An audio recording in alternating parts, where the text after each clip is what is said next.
WhatsApp friends, আজ আমি explain করব 2013 সালে মুক্তিপ্রাপ্ত একটি অ্যাকশন থ্রিলার মুভি লিও নিয়ে। মুভিটি তৈরিতে খরচ হয়েছে প্রায় 250 থেকে 300 কোটি রুপি। বিশ্বব্যাপী মুভিটি আয় করেছে প্রায় 595 থেকে 626 কোটি রুপি। বর্তমান সময় অনুযায়ী মুভির আইএমডিবি রেটিং 7.2 আউট অফ 10। বুঝতেই তো পারছেন মুভিটি কেমন হতে চলেছে। তাহলে চলুন মূল মুভিটি এক্সপ্লেইন করা যাক। তবে ভিডিও শুরু করার আগে আপনাদের কাছে আকুল আবেদন, যদি আমার ভিডিও আপনাদের কাছে ভালো লেগে থাকে তাহলে অবশ্যই চ্যানেলটি সাবস্ক্রাইব করার দরকার নাই, দয়া করে একটা কমেন্ট করে দিয়েন। প্রথমেই দেখা যায় কয়েকজন লোক একজনকে বেঁধে রেখে তার বাড়িতে আয়েশ করে খাওয়া দাওয়া করছে, যা দেখে মনে হয় হয়তোবা তারা ছিনতাইকারী। তবে সর্বশেষ লোকটিকে তারা হত্যা করে। তাদের মধ্যে একজন, যেটাকে দেখেই মনে হয় এটা একটা সাইকো, সে একটি বাচ্চা মেয়েকে রুমের মধ্যে লুকিয়ে থাকতে দেখে এক ভয়ানক হাসি দিয়ে দরজা বন্ধ করে দেয়। তারপর কি ঘটতে পারে সেটা হয়তো আপনারা আন্দাজ করতে পারছেন। এবার সিন শিফট হয় একটি গ্রামে, যেখানে এক ভয়ানক হায়না আক্রমণ করেছে, যাকে কোনোভাবেই কাবু করা সম্ভব হচ্ছে না। হায়নাটি ক্রমশ সামনে যাকে পাচ্ছে তাকে আক্রমণ করতে করতে বাচ্চাদের স্কুলের দিকে এগুচ্ছে। সেই স্থানে যোশী উপস্থিত হয়ে হায়নার কিছু ফুটপ্রিন্ট এবং কিছু ছবি কালেক্ট করে পার্থিবানকে পাঠিয়ে দেয়।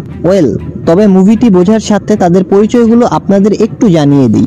যোশী অ্যান্ড্রুজ হচ্ছে একজন ফরেস্ট অফিসার, সাথে এই মুভির প্রধান চরিত্র সিনেমায় যে হিরো পার্থিবান তার খুব ঘনিষ্ঠ বন্ধু। পার্থিবান একজন অ্যানিম্যাল রেস্কিউয়ার, সঙ্গে একটি কফি শপের ওনার।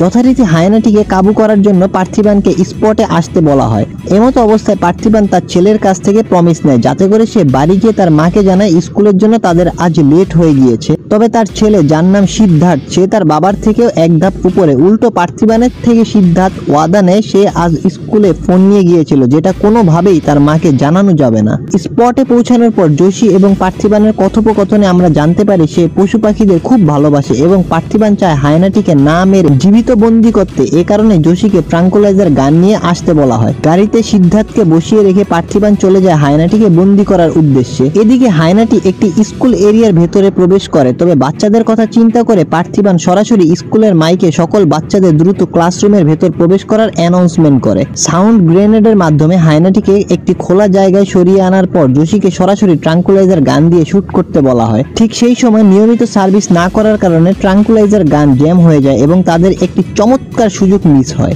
এইদিকে স্কুলের 3টি বাচ্চাকে বাইরে দেখতে পেয়ে হায়না দ্রুত তাদের দিকে অগ্রসর হতে শুরু করলে পার্থিবান হায়নার নজর নিজের দিকে নিয়ে আসে এবং বিভিন্ন কৌশলে হায়নাটিকে ব্যস্ত রাখে। অকিটকির মাধ্যমে যোশীকে সিদ্ধার্থের কাছ থেকে তার শুলেস এবং জ্যাভলিন নিয়ে আসতে বলা হয়। জ্যাভলিনের সাথে ট্রাঙ্কুলাইজার শুলেস দিয়ে বেঁধে সিদ্ধার্থ সরাসরি তার বাবার কাছে থ্রো করে। অনেক সময় যাবৎ হায়নার সাথে লড়াই করার পর পার্থিবান ট্রাঙ্কুলাইজার ব্যবহার করে হায়নাটিকে কাবু করতে সক্ষম হয়। তবে এর ফলে পার্থিবানের শার্ট ছিঁড়ে যায়। মুভির শুরুতে আমরা দেখেছিলাম কয়েকজন লোক একত্রে মিলে একজন লোককে হত্যা করে। এবার তারা ফোনে কারোর সাথে কথা বলছে এবং তাদের কথা শুনে আমরা বুঝতে পারি তারা হচ্ছে কন্ট্রাক্ট কিলার। তারা যাকে হত্যা করেছে সে হচ্ছে ওই এলাকার কালেক্টর। তাদেরকে হত্যা করার যে সুপারি দিয়েছে সেই তাদের সাথে বেইমানি করে সকল ইনফরমেশন পুলিশের কাছে জানিয়ে দিয়েছে। এ কারণে ফোন কলে থাকা ব্যক্তি তাদের কিছু সময় গা ঢাকা দিয়ে থাকতে বলে, কিন্তু কিছুদিন পালিয়ে থাকার জন্য তাদের কাছে পর্যাপ্ত পরিমাণে টাকা না থাকার ব্যাপারটি ফোনে জানানোর পর তাদের কোনোভাবে অ্যাডজাস্ট করে পালিয়ে থাকতে বলা হয়। পার্থিবান বাড়ি পৌঁছে তার স্ত্রী সাত্তিয়াকে জানায় চকলেট পড়ে যাওয়ার কারণে তার শার্ট নষ্ট হয়ে গিয়েছে, এ কারণে সেটা পরিষ্কার করতে দেয়া হয়েছে। তবে সাত্তিয়া টিভিতে পার্থিবানের সব কার্যকলাপ আগে থেকেই দেখতে পেয়েছে, যার ফলে পার্থিবানকে জানায় তুমি আমাকে যতই তেল দাও আমার রাগ কমবে না। আমাদের অ্যানিভার্সারির জন্য আমি নিজে পছন্দ করে তোমার জন্য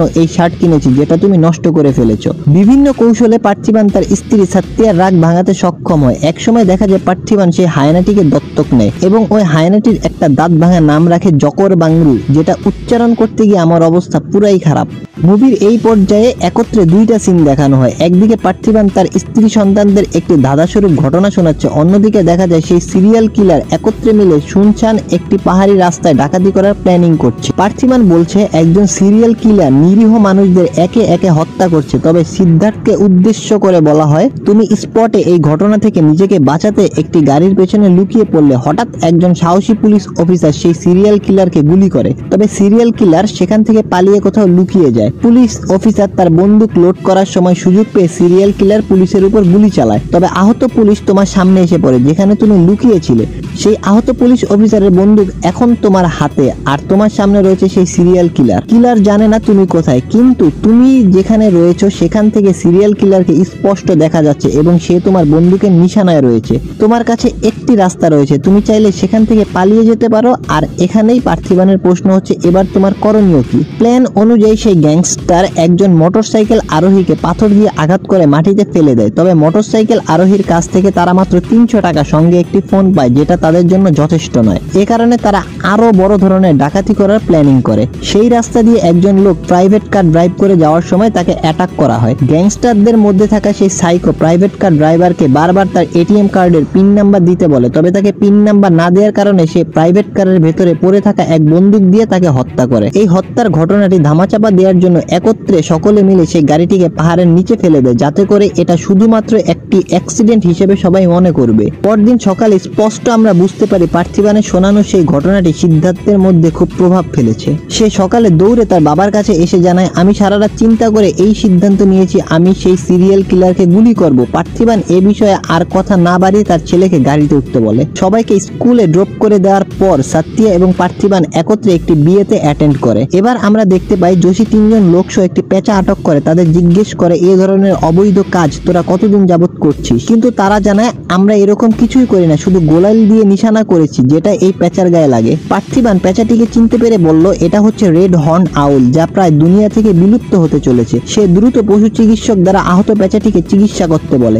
যোশী জানায় গাড়ি দুর্ঘটনায় পশু চিকিৎসক মারা গেছে। ঠিক সেই সময় তার কাছে ফোন কল আসে এবং সে জানতে পারে সেই পশু চিকিৎসক দুর্ঘটনায় মারা যায়নি, তাকে মার্ডার করা হয়েছে। রাতে পার্থিবান কফি শপ বন্ধ করার সময় তার দোকানে সেই সাইকো চলে এসে চকলেট কফি অর্ডার করে। যদিও পার্থিবান বরাবর তাকে বোঝায় এখন দোকান বন্ধ, কিন্তু সেই সাইকো কোনোভাবেই তার কথা মানতে নারাজ। কফি শপের স্টাফ শ্রুতি সেখান থেকে চলে যাওয়ার সময় সাইকো তার হাত ধরে মাথায় বন্দুক তাক করে। কিছু সময়ের মধ্যে সাইকোর সাথে থাকা অন্যান্য গ্যাং মেম্বাররা কফি শপের ভেতর প্রবেশ করে, যা দেখে এটাই স্পষ্ট বোঝা যায় আসলে ঘটনাটি পুরোপুরিভাবে প্রি প্ল্যানিং করা। তারা মূলত কফি শপ লুট করতে এসেছে। এবার তাদের সাথে পার্থিবানের ফাইটিং শুরু হয় এবং একটা সময় সে শ্রুতিকে সেভ করে। তবে সেই সাইকো খারাপ উদ্দেশ্য নিয়ে পার্থিবানের মেয়ের দিকে অগ্রসর হতে থাকায় পার্থিবান নিজের উপর কন্ট্রোল হারিয়ে সেখানে উপস্থিত গ্যাংদের হাত থেকে পড়ে যাওয়া এক বন্দুক উঠিয়ে একে একে 5 জনের মাথায় গুলি করে। পার্থিবানকে আদালতে উপস্থিত করার পর তার বিপক্ষ উকিল জানায়, ব্যালিস্টিক রিপোর্ট অনুযায়ী বন্দুক থেকে বের হওয়া 5টি গুলি 5 জনের ঠিক মাথায় লাগে। একজন সাধারণ মানুষ এই কাজটি এত নিখুঁতভাবে কিভাবে করতে পারে? আদালত কিছু সাধারণ মানুষ এবং পার্থিবানের একত্রে নিশানা পরীক্ষা করে তার রিপোর্ট আদালতে পেশ করার আদেশ জারি করে। তবে আমরা দেখতে পাই অন্যান্য সাধারণ মানুষের অ্যাকুরেসি এবং নিশানার তুলনায় পার্থিবানের কোনো কিছুর উপর হিট করার নিশানা একেবারে নিখুঁত। যে সকল গ্যাং মেম্বারদের পার্থিবান হত্যা করেছিল তাদের মধ্যে একজনের লাশের কাছে বসে এক মহিলা তার স্বামী এবং ভাইকে হত্যার প্রতিশোধ হিসেবে পার্থিবান ও তার পুরো পরিবারকে হত্যা করার প্রতিজ্ঞা করে। ঠিক এই দিক থেকে সিনেমার গল্পের মোড় ঘুরতে শুরু করে। ফলস্বরূপ আমরা বুঝতে পারি এবার পার্থিবানের সামনে রয়েছে খুব বড় বিপদ। আদালতে সমস্ত রিপোর্ট পেশ করা হয়। সঙ্গে পার্থিবানের উকিল জানায় পার্থিবান যাদের হত্যা করেছে তারা কেউ সাধারণ কোনো মানুষ ছিল না, তারা প্রত্যেকেই ছিল মারাত্মক গ্যাংস্টার। সমস্ত প্রমাণাদি বিশ্লেষণ করে পার্থিবানকে আদালত নির্দোষ দাবি করে খালাস করে দেয়। তবে এই ঘটনাটির ফলে পার্থিবান নিজের ভেতরে ভেতরে পুরো ভেঙে পড়েছিল। সেই মুহূর্তে সিদ্ধার্থ জানায়, বাবা তুমি ঠিক বলেছো, নিজের হাতে বন্দুক থাকা সত্ত্বেও গুলি চালানো যাবে না। পার্থিবান আস্তে আস্তে নিজেকে পুরো ঘরবন্দি করে ফেলে। সে এক মুহূর্তের জন্য বাইরে বের হতো না, তার পরিবারের কাউকে বাইরে যেতেও দিত না। ছোট থেকে ছোট শব্দ তার কাছে বিরক্তিকর লাগতে শুরু করে। তবে পার্থিবানের মনোরোগ বিশেষজ্ঞ ডক্টর তাকে বাইরে যাওয়ার কথা জানায়। সে আরো জানায়, তুমি নিজেও কষ্ট পাচ্ছ, সাথে তোমার পরিবারকেও কষ্ট দিচ্ছ, তাদেরকেও বন্দি করে রেখেছো। ডক্টরের কথায় কনভিন্স হয়ে পার্থিবান কেনাকাটার জন্য তার স্ত্রী সন্তানদের নিয়ে মার্কেটে চলে যায়। তখন যোশী ফোন করে পার্থিবানকে দ্রুত বাড়ি ফেরত যেতে বলে, কারণ তার কাছে আন্ডার কভার ইনফরমেশন রয়েছে পার্থিবানের উপর অ্যাটাক হতে পারে। যথারীতি ঠিক তাই হয়। পার্থিবানকে পুরোপুরি মেরে ফেলার জন্য কিছু গুন্ডা তার উপর অ্যাটাক করে। তবে তারা ছিল সেই নিহত গ্যাংস্টারদের পরিবারের লোকজন। কিন্তু পার্থিবান একাই তাদের সাথে মোকাবেলা করে। শুধু তাই নয়, তাদেরকে খুব ভয়ানকভাবে আঘাত করে সেখান থেকে সকলকে পালাতে বাধ্য করে। এই ঘটনার ফলে পার্থিবান সরাসরি থানায় পৌঁছে থানার ইনচার্জের কাছে নিজের পরিবারের সুরক্ষার জন্য একজন পুলিশ প্রোটেকশনের আর্জি করে। তবে থানার ইনচার্জ কোনোভাবে তাকে পুলিশ প্রোটেকশন দিতে রাজি নয়, উল্টো তার স্ত্রীকে নিয়ে বাজে মন্তব্য করায় তাদের মধ্যে হাতাহাতি শুরু হয়। সেই মুহূর্তে যোশী ঘটনাস্থলে পৌঁছে পার্থিবানকে থামিয়ে পুলিশ প্রোটেকশনের ফর্মালিটি সম্বন্ধে তাকে জানায়, তোমার উপর হামলা হয়েছে, তুমি আঘাতপ্রাপ্ত হয়েছো, অবশ্যই এটার একটা প্রমাণ লাগবে। ঘটনাস্থল থেকে উদ্ধারকৃত এক হাতুড়ি যোশী তার পরিচিত এক পুলিশ সদস্যের মাধ্যমে থানা থেকে চুরি করে পার্থিবানের কথায় তার পিঠে আঘাত করে। ডিএসপির নিকট সে আঘাত দেখানোর ফলে সে পার্থিবানকে তাকে পুলিশ প্রোটেকশন দিতে রাজি হয়, তবে পার্থিবানের গ্রামের যে কোনো এক পুলিশ সদস্যকে তার প্রোটেকশনের জন্য পাঠানোর আর্জি ডিএসপির নিকট জানায়। ফলস্বরূপ একজন পুলিশ সদস্যকে পার্থিবানের প্রোটেকশনের জন্য তার বাড়িতে পাঠানো হয়। তবে এই পুলিশ সদস্যের নাম কি দেয়া যায় সেটা আপনারা কমেন্ট করে জানাবেন।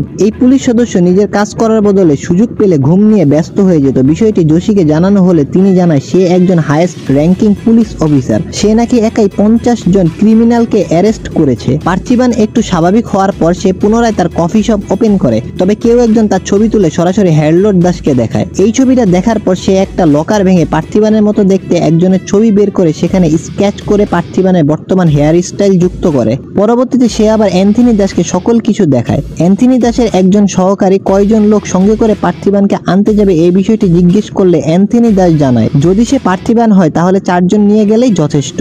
তাছাড়া সঙ্গে এই মুভির আরো একটি ক্যারেক্টার সম্বন্ধে জানতে পাই যার নামে এই মুভির নাম দেয়া হয়েছে লিও। যদি সে লিও হয় তাহলে 400 জন সঙ্গে করে নিয়ে যাওয়াও তাদের জন্য যথেষ্ট হবে না। পার্থিবানের এমপ্লয়ি শ্রুতি জানায় ভাইয়া কেউ একজন অনেক সময় যাবত এখানে বসে আছে, সে এখন পর্যন্ত কোনো কিছুর অর্ডার করছে না, আপনি একটু গিয়ে তাকে দেখে আসুন। পার্থিবান লোকটির নিকট কথা বলতে যায় এবং আমরা দেখতে পাই সে ছিল অ্যান্থনি দাস। এইবার অ্যান্থনি দাস পার্থিবানের নিজস্ব কিছু ভাবভঙ্গি লক্ষ্য করে এবং তাকে বোঝানোর চেষ্টা করে সে হচ্ছে লিও। তাছাড়া তাকে এক প্যাকেট সিগারেট দেখানো হয় যা হচ্ছে ডিসলেস, যেটা ছিল লিওর খুব ফেভারিট ব্র্যান্ড। সে নিজে এই ব্র্যান্ড তৈরি করেছে এবং তার নাম দিয়েছে হানি বেজার। তবে পার্থিবান তাকে জানিয়ে দেয় আমি স্মোক করি না। পরবর্তীতে অ্যান্থনি দাস তার লোকদের নিয়ে সেই স্থান ত্যাগ করে। ঘটনাটি সাতিয়া এবং যোশীকে জানানোর পর এই বিষয়ে যোশী প্রাথমিক ইনভেস্টিগেশন করে জানতে পেরেছে কফি শপে যে এসেছিল তিনি হচ্ছে অ্যান্থনি দাস। সে আন্দ্রায় অবস্থিত সবচেয়ে বড় টোবাকো কোম্পানির মালিক ছিল। তবে ফ্যাক্টরিতে আগুন লাগার ফলে তার টোবাকো কোম্পানি একেবারে ধ্বংস হয়ে যায়। অ্যান্থনি দাসের একজন ছেলে ছিল যার নাম ছিল লিও দাস। তার ব্যাপারে যোশী তেমন কোনো ইনফরমেশন পায়নি, তবে এতটুকু জানতে পেরেছে তার চেহারার সাথে পার্থিবানের চেহারার প্রায় হুবহুব মিল রয়েছে। এইদিকে অ্যান্থনি দাস জানায় লিও সবাইকে ধোঁকা দিতে পারলেও আমার চোখে সে কখনো ধোঁকা দিতে পারবে না। ফ্যাক্টরি লিওর কারণে বন্ধ হয়েছে, এবার সে নিজেই এই ফ্যাক্টরি পুনরায় চালু করবে। সে তার লোকদের পার্থিবানের পরিবারের উপর নজর রাখতে আদেশ করে।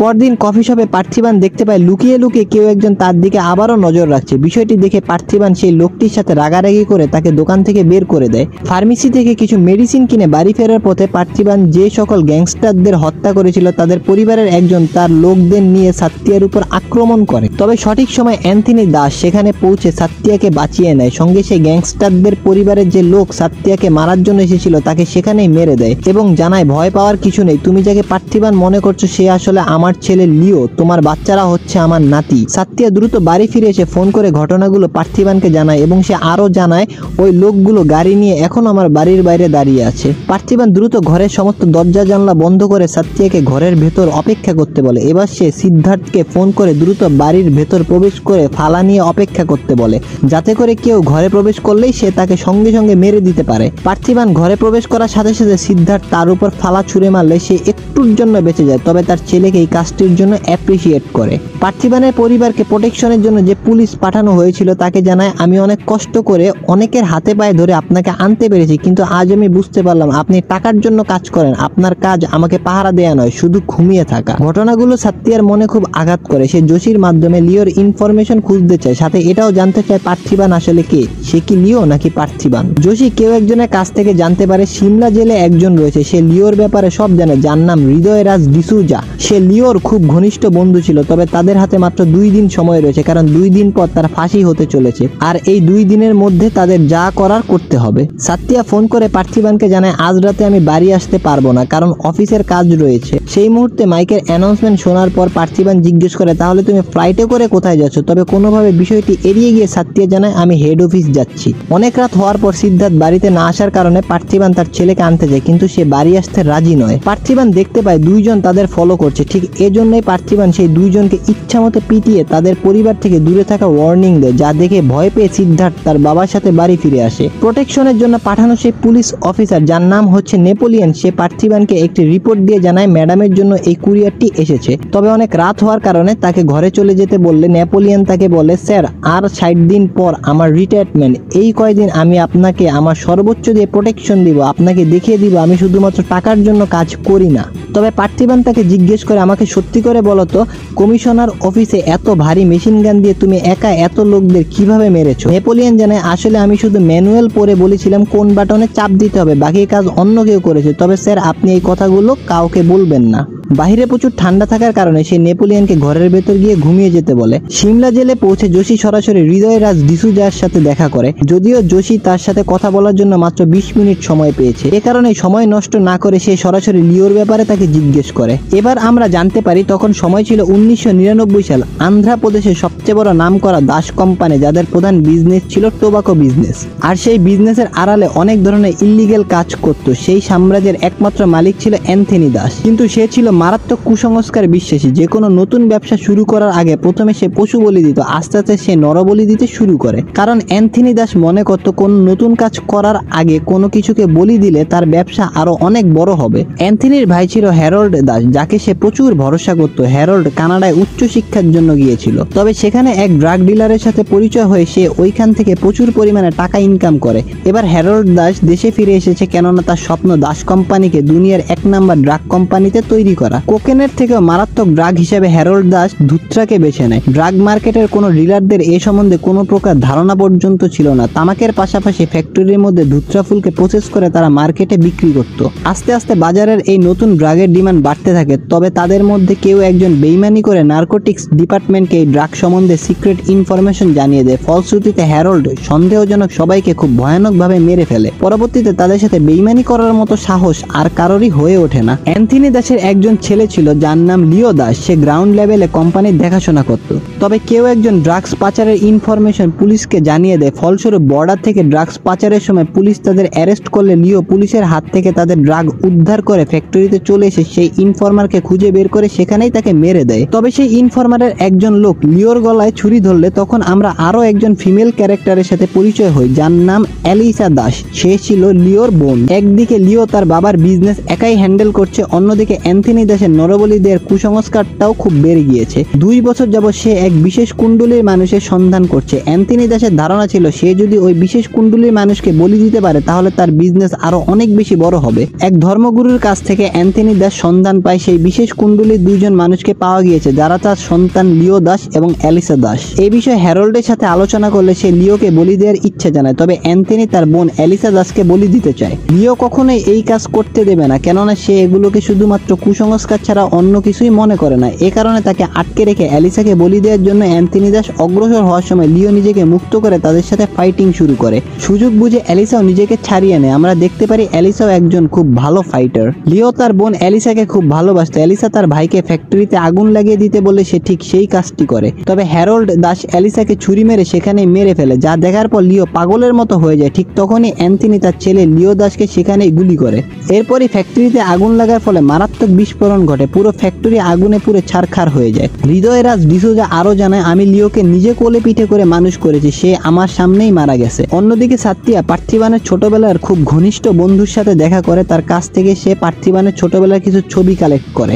সকল প্রমাণাদি সংগ্রহ করার পর জোশী জানায় সকলের মিথ্যা বলার একটা লিমিটেশন রয়েছে। ওই লিমিট ক্রস করে যাওয়ার পর কেউই আর মিথ্যা বলতে পারে না, কারণ পৃথিবীর কোনো মানুষ এতটা বেশি মেন্টালি স্ট্রং হতে পারে না। পার্থিবান আসলে লিও নয়, কেননা লিও মারা গিয়েছে। পার্থিবান সত্য কথাই বলছে। নেপোলিয়নের কাছে যে কুরিয়ার এসেছিল সেটা পরে পার্থিবান বুঝতে পারে তার স্ত্রী তাকে সন্দেহ করছে। তার ব্যাপারে ইনফরমেশন জোগাড় করার জন্য অফিসের নাম করে সে সিমলা গিয়েছে। শেষমেশ নিজের ভালোবাসার মানুষ তাকে বিশ্বাস করছে না। এই ব্যাপারটি মনে করে পার্থিবান খুব কষ্ট পায়। তার ভেতরটা একেবারে ভেঙে চৌচির হয়ে যায়। বাড়ি ফিরে সাত্তিয়া জানায়, আমি কখনোই তোমাকে সন্দেহ করি না। যখন কেউ আমাকে বলে আমার হাজবেন্ড একজন খুনি, তার পরিচয় আসলে অন্য কিছু, এই ব্যাপারটি আমার কাছে খুব খারাপ লাগে। আমি প্রমাণ জোগাড় করতে এ কারণে গিয়েছিলাম যাতে করে সকলের চোখে আঙ্গুল দিয়ে দেখাতে পারি আমার হাজবেন্ড পার্থিবান, তার দ্বিতীয় আর কোনো পরিচয় নেই, সে একজন খুবই সাধারণ মানুষ। তাদের কথোপকথনের সময় অ্যান্থনি দাস ফোন দিয়ে পার্থিবানকে জানায়, সিগারেট খাওয়ার জন্য তোর ছেলে বাইরে একা একা বের হয়েছিল, ঠিক তখন আমি তোর ছেলেকে তুলে নিয়েছি। তাছাড়া 22 বছর আগে ঠিক এই দিন তোর বোনকে বলি দেওয়ার কথা ছিল, কিন্তু সেটা আমি তোর জন্য করতে পারিনি। আজ আমি তোর ছেলেকে বলি দিব, তুই নিশ্চয়ই আসবি। এই বলে পার্থিবানের ছেলেকে নিয়ে তারা চলে যায়। তাদের পেছন পেছন মোটরসাইকেল নিয়ে নেপোলিয়ন ও পার্থিবান রওনা হয় সিদ্ধার্থ সিদ্ধার্থকে বাঁচানোর উদ্দেশ্যে। সেখানে আমরা খুব চমৎকার চেজিং অ্যাকশন মোমেন্ট দেখতে পাই। একদিকে নেপোলিয়ন গান লোড করছে, অন্যদিকে পার্থিবান তাদের উপর গুলি চালাচ্ছে। এক পর্যায়ে অ্যান্থনির সাথে পার্থিবানের সরাসরি ফাইটিং শুরু হয়, তবে সেই ফাইটিংয়ে পার্থিবানের হাতে অ্যান্থনি দাস মারা যায়, কিন্তু ততক্ষণে অ্যান্থনির অন্যান্য লোকজন সিদ্ধার্থকে তাদের সাথে করে তুলে নিয়ে চলে যায়। তবে সেই ফাইটিং এর সময় নেপোলিয়ন অনেকটাই আঘাতপ্রাপ্ত হয়ে যায়। এদিকে হ্যারল্ড দাস পার্থিবানকে ফোন করে জানায়, আমার অন্য কিছু লাগবে না, শুধু আমার ভাইকে লাগবে, তুই আমার ভাইকে নিয়ে আয়, সাথে তোর ছেলেকে নিয়ে যা। হ্যারল্ডের কথা অনুযায়ী পার্থিবান অ্যান্থনি দাসের বডি সঙ্গে নিয়ে তাদের লোকেশনে চলে যায়। হ্যারল্ডের কাছে পৌঁছে পার্থিবান অনেকভাবে বোঝানোর চেষ্টা করে সে কোনো লিও নয়। তার ছোট থেকে বড় হওয়া পর্যন্ত সকল ছবি হ্যারল্ডকে দেখায়, সঙ্গে তার মার্কশিট, স্কুল কলেজের সার্টিফিকেট, সে কখন বাবা হয়েছে, কখন তার সন্তানদের সাথে ছবি তুলেছে, সবকিছুই তাকে দেখাতে শুরু করে। নিজেকে লিও হিসেবে মেনে না নেওয়ার কারণে পার্থিবানের পুরো পরিবারকে মেরে ফেলার জন্য হ্যারল্ড তার লোকজনদের পার্থিবানের বাড়ি পাঠিয়ে দেয়। তবে পার্থিবান নিজেও খুব চালাকির সাথে আগে থেকে তার বাড়ির বিভিন্ন জায়গায় ফাঁদ পেতে রেখেছে, যাতে করে কেউ তার পরিবারের উপর খুব সহজে অ্যাটাক করতে না পারে। যেমন সেখানে ছিল লুকোনো স্পাইক ট্র্যাপ, গান ট্রিগার ট্র্যাপ, বোমার ফাঁদ, হুক বা চেইন ট্র্যাপ। শুধু তাই নয়, দূর থেকে স্নাইপার নিয়ে যোশী একে একে হ্যারল্ডের লোকদের উপর গুলি চালাচ্ছে। তাদের মধ্যে কয়েকজন পার্থিবানের ঘরে প্রবেশ করলে দেখা যায় নেপোলিয়ন ইনজুরি অবস্থায় চেয়ারে বসে পায়ের উপর বন্দুক রেখে সেই সকল গুন্ডাদের উপর গুলি চালায়। সর্বশেষ একজন সাত্তিয়ার কাছে পৌঁছে হ্যারল্ড দাসকে ফোন করে, তবে হ্যারল্ড সরাসরি ফোন লাউডে দিয়ে পার্থিবানকে হুমকি দেয় আর তাকে জোরপূর্বক স্বীকার করতে বলে সেই হচ্ছে লিও, তা না হলে তার পরিবারকে মেরে ফেলা হবে। পার্থিবান তার স্ত্রীকে ভয় না পাওয়ার আশ্বস্ত করে, শুধু ফোনে বলে জকর বাংরু। ঠিক তখনই সিনেমার প্রথমে আমরা যে হায়নাটিকে দেখেছিলাম, একসময় পার্থিবান যেটাকে দত্তক নিয়েছিল, সেই হায়না তার ঘর থেকে বের হয়ে হ্যারল্ডের লোককে সেখানেই মেরে ফেলে। প্রচন্ড রাগে ক্ষিপ্ত হ্যারল্ড এক কিকে পার্থিবানকে একেবারে 2 তলা থেকে নিচে ফেলে দিয়ে লাইটার ছুঁড়ে মেরে তার শরীরে আগুন ধরিয়ে দেয়। সঙ্গে তার লোকদের পার্থিবানকে হত্যার আদেশ করে। নিজেকে বাঁচাতে পার্থিবান একাই সকলের সাথে ফাইটিং শুরু করে। এক পর্যায়ে সবাইকে মেরে পার্থিবান এবার সরাসরি হ্যারল্ডের মুখোমুখি হয়। সেখানেও আমরা তাদের মধ্যে খুব চমৎকার অ্যাকশন দেখতে পাই। এক পর্যায়ে হ্যারল্ডকে গান পয়েন্টে নিয়ে নেওয়ার পর সে জানায়, এবার আমি বুঝতে পারলাম তুই লিও না, আসলে তুই পার্থিবান। আমরা এতদিন ভুল ভেবেছি লিও মারা গেছে। ঠিক তখনই পার্থিবান স্বীকার করে সেই হচ্ছে লিও। শুধু তাই নয়, অ্যান্থনি দাসকে মারার আগে তাকেও জানিয়েছে সেই হচ্ছে আসল লিও। এরপরেই সে হ্যারল্ডকে শুট করে মেরে ফেলে। সিদ্ধার্থকে উদ্ধার করে ফ্যাক্টরি থেকে বের হয়ে গাড়ি জোগাড় করতে বলে। লিও পুরো ফ্যাক্টরিতে গান পাউডার ছড়িয়ে দিয়ে সঙ্গে তার বোন অ্যালিসার কিছু স্মৃতি এবং তাদের ছোটবেলার ছবি সাথে করে নিয়ে ফ্যাক্টরি থেকে বের হয়ে পুরো ফ্যাক্টরিতে আগুন লাগিয়ে দেয়। বাড়ি ফেরার পথে লিও তার ছেলেকে প্রমিস করতে বলে তার মাকে এই কথাগুলো বলতে হবে, আমরা অনেক চেষ্টা করে তাদের বুঝাতে পেরেছি আমি আসলে লিও নই। পরবর্তীতে তারা বুঝে নিয়েছে আমি পার্থিবান। আমি প্রথমেই বলেছি সিদ্ধার্থ তার বাবার থেকেও এক ধাপ উপরে, উল্টো সে তার বাবাকে প্রমিস করে আমাকে বিড়ি খেতে কখনো দেখে ফেললে মাকে বলা যাবে না। মুভির একেবারে শেষ পর্যায়ে কেউ একজন পার্থিবানকে ফোনে জানায় শুধুমাত্র একটা ধুত্রা ফ্যাক্টরি ধ্বংস করলে ইন্ডিয়াকে নেশামুক্ত সমাজে তৈরি করা যাবে না, এর জন্য আরো অনেক ফ্যাক্টরি ধ্বংস করতে হবে। ফোনে থাকা ব্যক্তির সামনে কিছু মনিটর স্ক্রিন লক্ষ্য করা যায়, সঙ্গে যে ব্যক্তি কথা বলছিল তার চেহারা না দেখা গেল তার হাতে অকিটকির মতো কিছু একটা দেখা যায়। সম্ভবত সে পুলিশের কেউ হতে পারে এবং সে এটাও জানে পার্থিবান হচ্ছে লিও। এ থেকেই বোঝা যায় হয়তো খুব দ্রুত আসতে চলেছে লিও 2, কেননা এই গল্পে রয়েছে অসম্পূর্ণ সমাপ্তি। সম্ভবত পরবর্তীতে লিওকে অন্যান্য ড্রাগসের ফ্যাক্টরি ধ্বংসের মিশনে দেখা যেতে পারে।